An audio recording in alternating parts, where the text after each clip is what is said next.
ವಿದ್ಯಾರ್ಥಿಗಳು ಮಾಡಿ. ಈಗ ನೀವೆಲ್ಲರೂ ಲಕ್ಷ್ಯ ಕೊಟ್ಟು ನೋಡ್ರಿ, ಚಂದಂಗೆ ತಿಳ್ಕೊರಿ.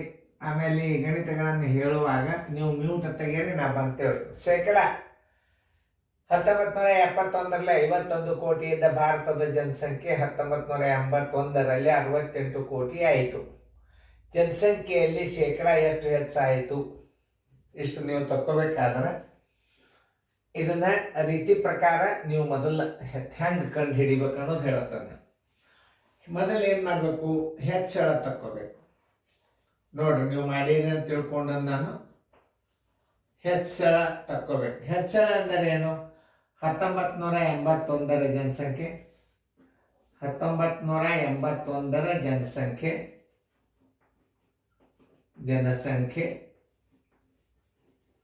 ಮೈನಸ್ 1971ರ ಜನಸಂಖ್ಯೆ. ಹಿಂದಿನ ಜನಸಂಖ್ಯೆ ಮೇಲೆ ಏನು ಬರ್ತಿರ್ತದೆ? ಶೇಕಡ ಬರ್ತಿರ್ತದೆ. ಯಾವುದೇ ಇರಲಿ, ಮೂಲ ಇದು ಈ ಜನಸಂಖ್ಯೆಗೆ ಶೇಕಡ ಬರ್ತಿರ್ತದೆ. 1981ರ ಜನಸಂಖ್ಯೆ 68 ಕೋಟಿ ಅದ. 71ರಾಗ ಎಷ್ಟದ? 51 ಕೋಟಿ ಅದ. ಬರೋಬ್ಬರಿ ಎಷ್ಟಾಯ್ತು? 8ರಾಗ 1 ಆದ್ರೆ 7, 6ರಾಗ 17 ಕೋಟಿ ಹೆಚ್ಚಾಯ್ತು. ಎಷ್ಟು? ಈ 1968 ಕೋಟಿಗೆ 17 ಕೋಟಿ ಹೆಚ್ಚಾಗ್ಯದ ಅಂತ ಹಚ್ಚಬಾರ್ದು. 51 ಕೋಟಿ ಇದ್ದದ್ದು 17 ಕೋಟಿ ಹೆಚ್ಚಾಯ್ತು. ನೋಡ್ರಿ, ಶೇಕಡ ತಕ್ಕೋಬೇಕು. ಹೆಂಗೆ? 51 ಕೋಟಿ ಜನಸಂಖ್ಯೆಗೆ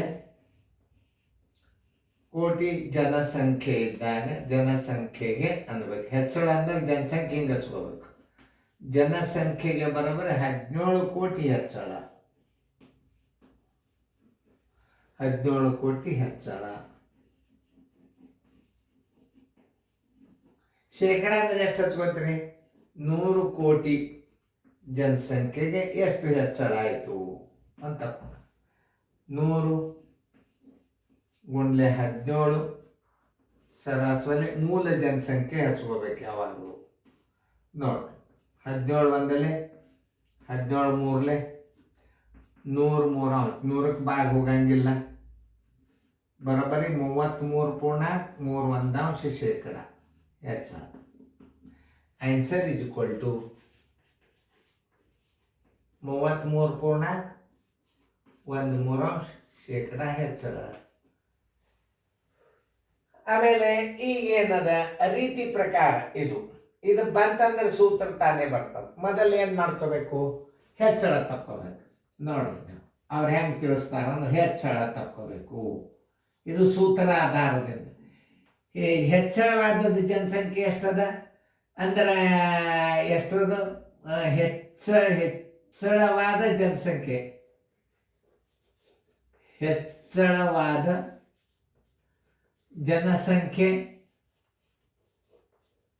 ಜನಸಂಖ್ಯೆ ಮೈನಸ್ ಮೊದಲಿನ ಜನಸಂಖ್ಯೆ ಅಂದ್ರೆ ತಿಳಿತದೆ. ನೀವು ಮೊದಲಿನ ಜನಸಂಖ್ಯೆ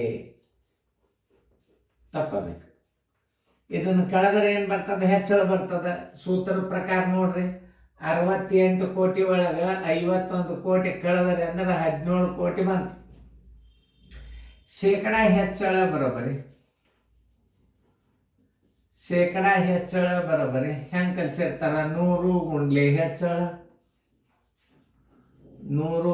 ಹೆಚ್ಚಳ ಸರ್ವಾಸವಾಗಲಿ ಮೊದಲಿನ ಜನಸಂಖ್ಯೆ ಅಂದ್ರೆ ಮೂಲ ಜನಸಂಖ್ಯೆ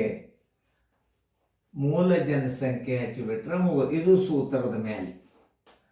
100 ಗುಂಡ್ಲೆ ಹೆಚ್ಚಳ ಎಷ್ಟು? 17 ಕೋಟಿ. ಮೂಲ ಜನಸಂಖ್ಯೆ ಎಷ್ಟಿತ್ತು? 51 ಇತ್ತು.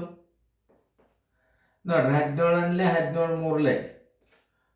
ಆಮೇಲೆ 100ಕ್ಕೆ ಬಾಗಿ ಹೋಗಂಗಿಲ್ಲ. 100 ಡಿವೈಡೆಡ್ ಬೈ 3 33.31 ಶೇಕಡ ಹೆಚ್ಚಳ. ಆನ್ಸರ್ ಇಸ್ ಈಕ್ವಲ್ ಟು 33.13 ಶೇಕಡ ಹೆಚ್ಚಳ. ಉತ್ತರದಾಗ ಹಾಕಿಬಿಡ್ರಿ. ಈಗ ನೀವೇನು ಮಾಡಿದರೆ ಇದನ್ನು ಸೂತ್ರದ ಪ್ರಕಾರ ಹಿಂಗೆ ಕಲಿಸ್ತಿರ್ತಾರೆ. ಸೂತ್ರ ತಯಾರಾದಿಂದ ಇದರಿಂದ 100 ಗುಂಡ್ಲೆ 17 ನೋಡ್ರಲ್ಲ, 100 ಗುಂಡ್ಲೆ 17 ಬಂದದಿಲ್ಲ ನೋಡ್ರಿ ಸೂತ್ರದಾಗ. 100 ಗುಂಡ್ಲೆ 17 ಬಂದದಿಲ್ಲ ನೋಡ್ರಿ.